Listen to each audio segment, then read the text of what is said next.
In this video, you will learn what are various ways to troubleshoot your Netgear range extender device, AC750, in case if you are unable to connect to your mobile or faces an error, or maybe a weak signals.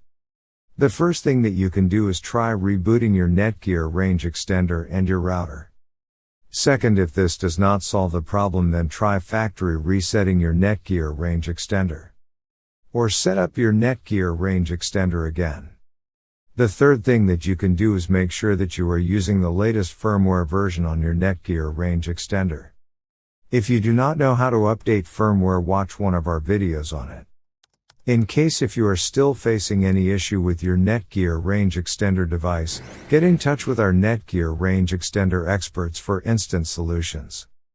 Thanks for watching our video, and do not forget to like, share, and comment on the video, so that you never miss any video from our channel.